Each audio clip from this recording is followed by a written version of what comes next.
very good afternoon to you and welcome to Newsfeed right here on TV47.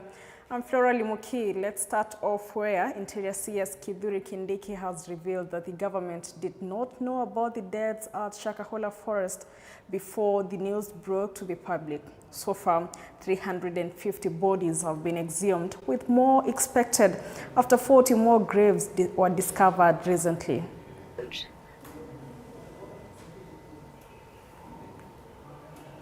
Suicide. And I have my personal views, but I don't think it's necessary at this stage to share them. But it's a very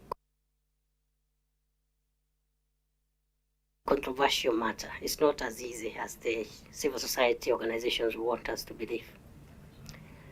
Because within the human rights jurisprudence, what we have in human rights jurisprudence under international law and our constitution is the protection of the right to life. And in fact, it is that protection of the right to life that has led to the abolition of death penalty in Kenya and in other jurisdictions. That because of the sanctity, that the death penalty is an affront on the right to life. Because you're killing someone for whatever reason. They say it's an affront of the right to life. So the right to life, God gives life, takes life. That is some of the jurisprudence that has been obtaining. But I know in some countries, and this is now what I'm seeing creeping into our Kenyan jurisdiction, is the jurisprudence of the right to die, which has been there in European countries and other Western countries for the last 20 years. And the argument is, Chair, that as a human being, because I am a human being enjoys that fundamental and existential freedom, and I have the right to live, I also have the right to die. So if I want to take my life, why should government be bothered to force me to live? That is the philosophy that has led to some countries, like the Netherlands, just as a way of example, to have laws on euthanasia, for example, or mercy killing, what is known as mercy killing, where somebody can be killed on medical grounds. And in between that, human. After weeks of intense police crackdown on criminal gangs in Nakuru County, a local Scout Movement commissioner has initiated a free re-education program for youth who are formerly recruited in the gangs for reintegration into the society. Chichi Josephine now tells us more. In response to the rise of criminal gangs in Nakuru, a new approach that is different from the tough police crackdown was needed to salvage the lives of the young people who were swept along the tide of criminal behavior. To this, Scout Movement Commissioner Ruth Kenagwa was moved to initiate a program that seeks to equip participants with knowledge about urban farming and raising tree nurseries for sustainable income as a way of reducing the number of boys dropping out of school and joining organized criminal gangs. Tunaenda paka kwa mtu mahali ako kwake, ama kama hapa unawaambia kama sasa una shamba kama hapa town, lakini unaweza pata hata containers 3. Hizi containers weka mchanga, weka maji, weka manyua, panda sukuma, weka hapo karibu na mlango yako, ama weka hapo karibu na nyumba kwa paa, hapo mlangoni hang, so that uweze kupata chakula kutoka hapo. The 60-year-old Scouts Commissioner herself, retired as a senior teacher at Baharini Primary School in Nakuru East, is also concerned that stakeholders, including the family unit, religious and learning institutions, policymakers and mentors, had placed a greater emphasis on empowerment of the girl child to the disadvantage of boys. Parents have become so busy, sometimes even they forget their roles. But parents have a role, expect to educate their children, especially girls, to give them direction. You give them good ways to follow.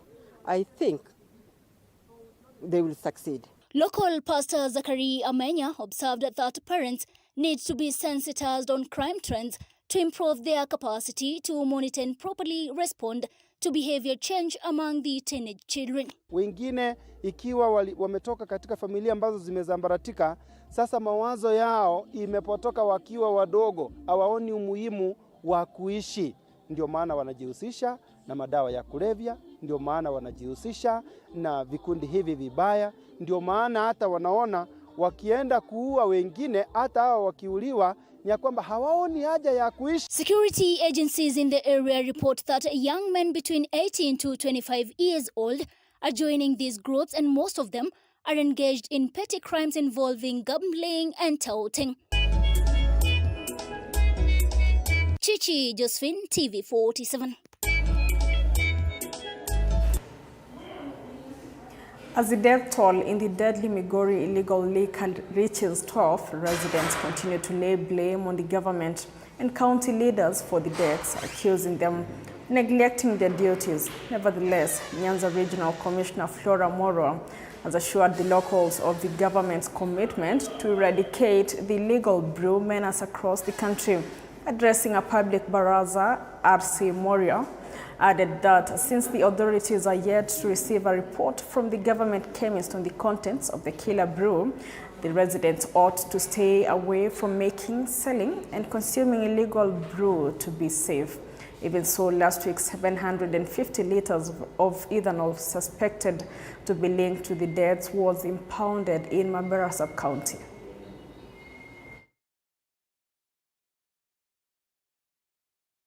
Serikali wenyewe wanashindwa kudhibiti mambo ya pombe.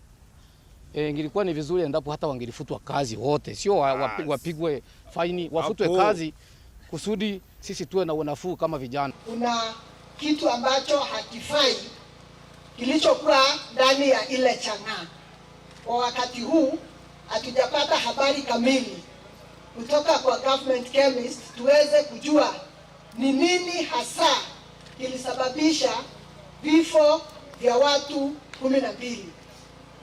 Na wale ambao wanatengeneza chang'aa,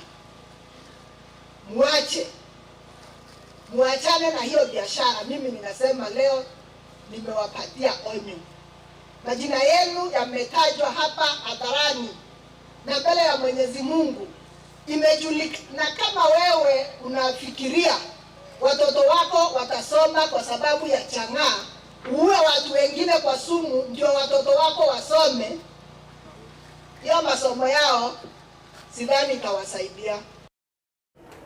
Laikipia County has surpassed $1 billion mark on its own source revenue collection since the advent of devolution. The county recorded 1.13 billion shillings for the just ended financial year 2022-2023, an increase of 229.5 million shillings compared to previous 2021-2022 financial year, in which they had collected 903.89 million shillings during former Governor Ndiritu Muriithi's tenure.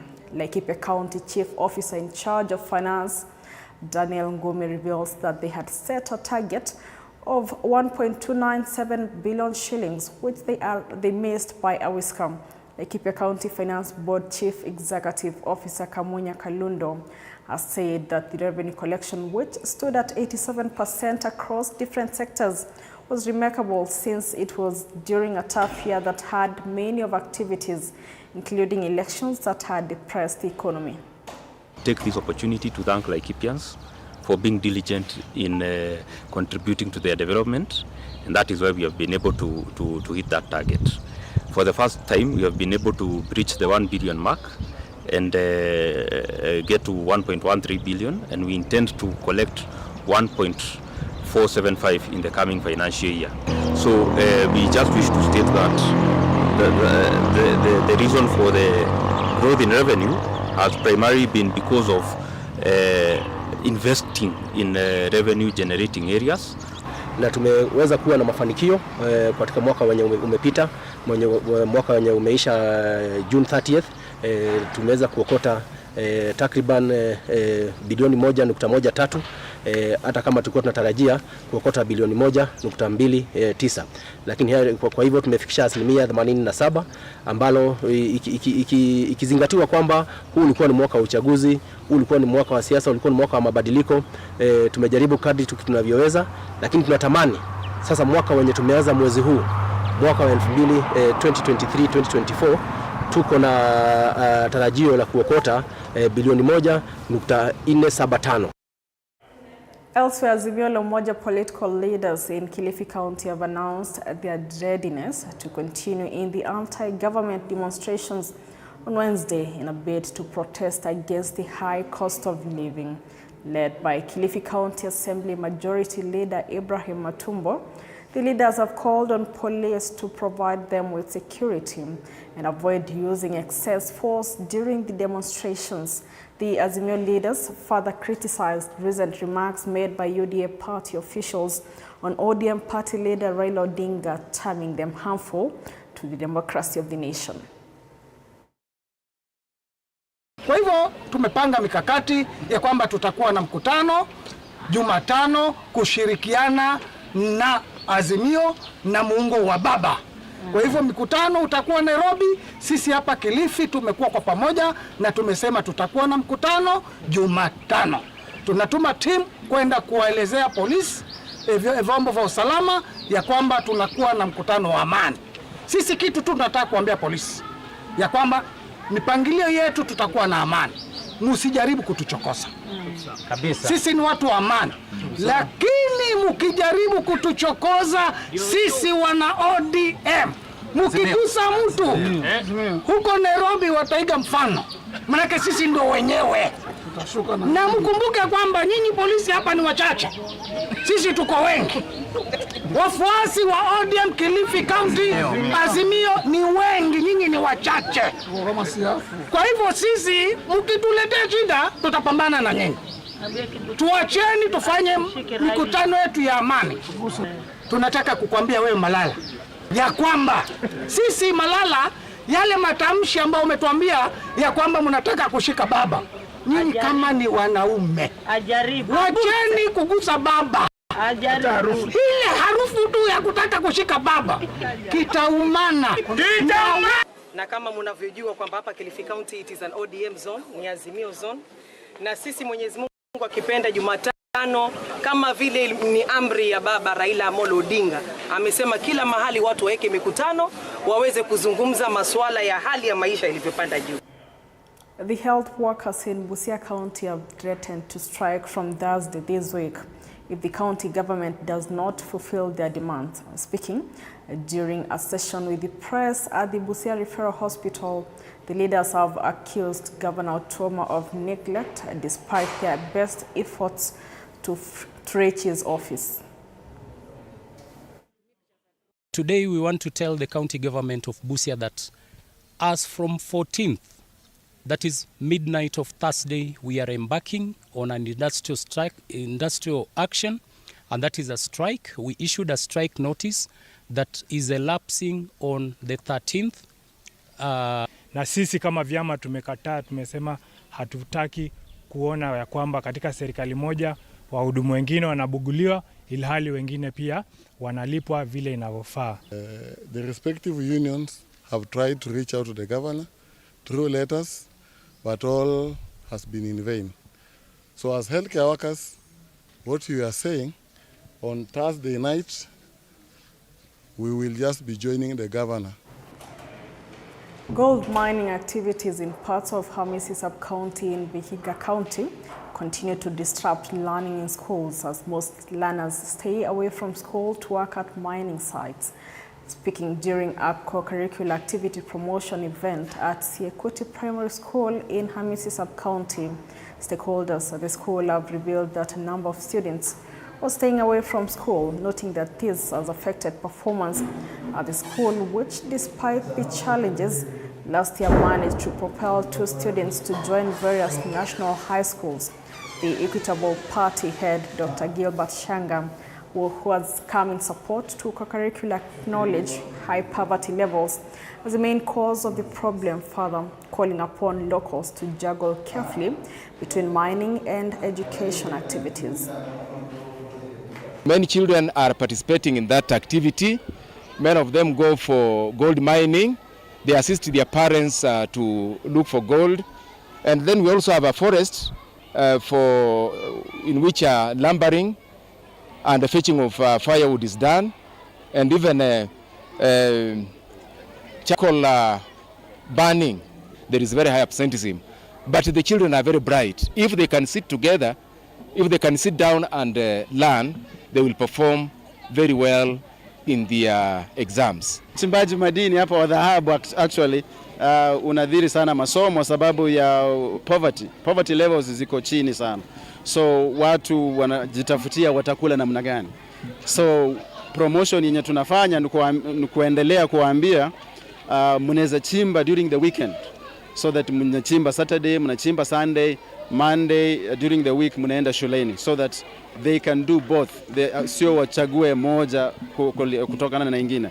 So masomo tunaendelea kuongea nao, kuambia waende shule, ndio tunajaribu kulipia wengine scholarships, so that waseme hakuna wenye tunaweza saidia.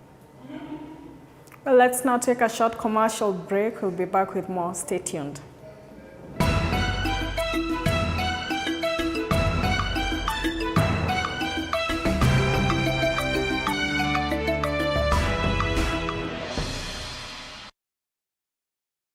You are watching TV47, The Home.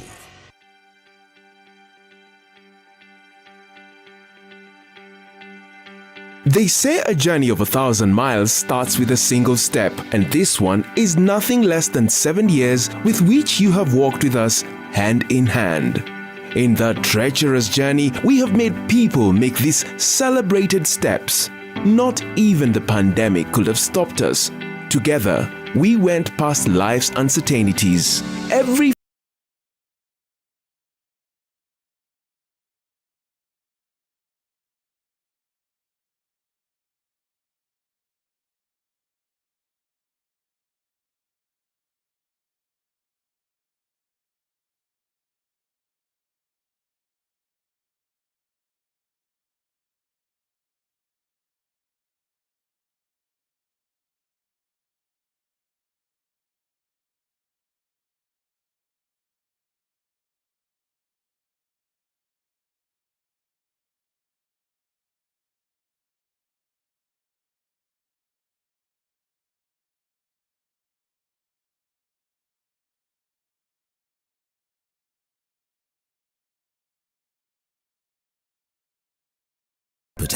But when should you buy? How do you know you're getting a good deal? And is there ever a good time to sell?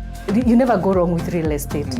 No matter how how much money can be requested by the government for real estate to be sanitized or to be genuine, that cannot be enough to win back the trust. Now the county government comes in and says that you have developed in a place that you should not go this way, and the county decides to demolish. Right. Where do you run? On The Realtor, we don't just showcase the latest properties, we also focus on topics affecting the real estate industry, so you know what to do and when to do it. Catch The Realtor every Tuesday. Welcome back. The Kenya Women Teachers Association, KEWOTA, has come up with an initiative to empower practicing and retired members in the teaching profession. Speaking in Kisii, the KEWOTA CEO Bento Pande unveiled a digital platform project where teachers posted revision questions to students at subsidized fees. Each revision question uploaded will attract a 5 shilling charge to be posted to the teacher's income. A total of 840 students as subscribers have been enrolled in the platform.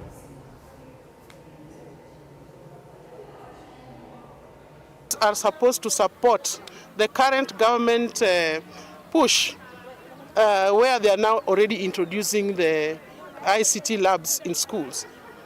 If this kind of training is not done to teachers, the laptop to schools project will flop, It will be a big flop if teachers are not empowered. And that is the gap that Kewata is filling. We have an MOU with the Equity Bank, HOP, and the Estonian government, who have digitalized for us the Orange books. 145 books are already digitalized, and teachers can access them on these laptops which we are providing. Let us embrace anything that is going to help our people back on the ground. I want more resources to come to the ground so that we can change our lives. If I may speak about our girl child, there's a lot that is going on that is not on the... Kitui County border operators have been urged to form an umbrella group that will bring them together as one way of promoting security, law compliance, and unity among the group. Speaking during a border training session in Kitui County, the county's border and transport sector, Chief Officer Peter Musia has reiterated that the county is determined to restore sanity in the sector that has for a long time perceived negatively. Ndio tutawatrain mambo mengi, sio mambo ya safety pekee, mambo ya maisha mazuri, mambo ya kubadilisha jinsi mtu anavyofanya kazi, because mara si moja wanabodaboda wanaonekana ni watu ambao hawana nidhamu na ni watu wamepotoka sana katika maisha, ambao hivyo si kweli hata kidogo. Tunataka tuwa engage katika ile sako ile tuwatrain mambo kadha, at least tujue kama tumepata information ama ile data tutapata, tunajua ile pikipiki ni ya nani, ID number, anafanya kazi which sub county, which ward, which village. Na wanabodaboda tutasaidika kupitia SACCOS na welfares, zile sub groups. Sababu venye tumesoma, tukiungana pamoja, tunaweza saidika kupitia kwa county government na kupitia kwa sub county. Wanabodaboda wetu wale tumeacha kule chini, ndio tuje pamoja, ndio tuweze kusaidika na serikali yetu ya county. Investors have been urged to exercise harmony between the villages neighboring them by establishing corporate social responsibilities projects that will benefit society at large. This is according to local leaders in Kwale County, will go a long way to reduce cases of crime, the use of illegal drugs, and the high rates of dependency. Witnessing the graduation of students sponsored under a community youth skills program in Kinondo, Kwale County by a Kwale mining company, the leaders have called upon parents to take full responsibility for their children by ensuring they are not pulled into criminal gangs. This program was developed having received feedback from the local community and particularly the youth, whose strong demand for jobs here just can't be met by the company. It's just impossible to give jobs to everyone who wants a job. So we sat down with the local communities, with the youth, with the elders, and we asked ourselves, if we can't be providing jobs, what can we be doing to give these youth a step up and a start in the world? And the overwhelming response was to support them through vocational training. Kazi za kuajiriwa kwa sasa ni kidogo ama hakuna. Lakini vijana wanapopatiwa ufundi kama hivi, wanaweza kujiajiri na kuendeleza maisha yao. Na hii ndio hatua ambayo imebaki peke yake. Kwa sababu tunatembea mitaani, lakini kila mtu kule mitaani ameweza kupumbazika kwa kutafuta kazi ya kuajiriwa, ambao kwa sasa kazi hazipo. Mimi naamini kwa kufanya hivyo, mumewezesha vijana wetu ambao walikuwa wanaingia katika mihadarati, wakaweza kurudi katika njia iliyo sawa. Mumewezesha ule umaskini umeweza kupungua kiasi. Tusiachilie vijana wetu wapotee kwa hayo mambo ya ulevi, ya pombe ya haramu na madawa ya kulevya. Sisi tuwe kama walimu wao, tukisaidiana na wale walimu wa kawaida wa skuli, tuwe pia tuhakikishe wameenda, tusiogope watoto wetu. Hao ni watoto wetu. Bungoma Governor Kenneth Lusaka is unhappy at the impact of court cases against the county, a situation he says has crippled government operations and slowed down development. Speaking during the swearing-in ceremony of public service officers in Bungoma County, Governor Kenneth Lusaka has said it's high time for those in opposition to work with the government for the betterment of the country instead of challenging every step the government makes in a court of law. What we know, we would have formed this government kitambo, but now we are here. This is about, next month we are clocking a year. People still pulling us backwards. In fact, I want to recommend, like in the American government, president akienda magavana anaenda na watu wake wote, so that the new administration inakuja na watu wake. That works better. It saves a lot of time, so that you have one vision na mnaenda pamoja line moja. Because this pulling and pushing is just wasting sometimes time, but it's good for people to also exercise their rights. Hiyo tunawashukuru. If God is for us, if God is on our side, who will be against us?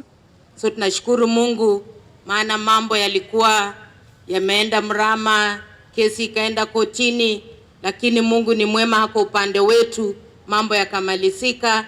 Na nashindwa hii mambo ya kotini ni Bungoma hapa peke yake ama ni wapi? Ama iko mahali pote? Jua watu wa kwenda kotini wanaturudisha nyuma. And in sports, FKF Premier League side AFC Leopards head coach Patrick Ozems has announced his departure from the club, stating that he will not renew his contract in the new season. Ozems broke the news of his departure through a social media post, citing personal reasons that would hamper his delivery at the club. Ozems led AFC Leopards to a 7th place finish in the recently concluded 2022-2023 FKF Premier League season.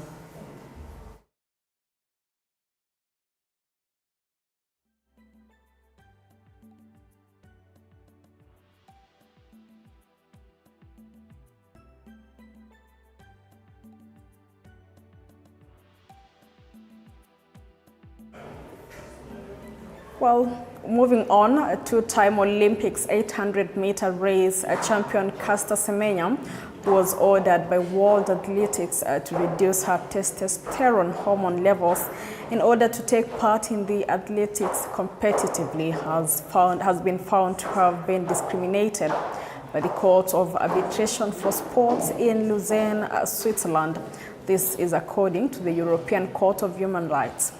The 32-year-old Semenya was born with differences of sexual development, was banned from taking part in athletics events unless under the treatment of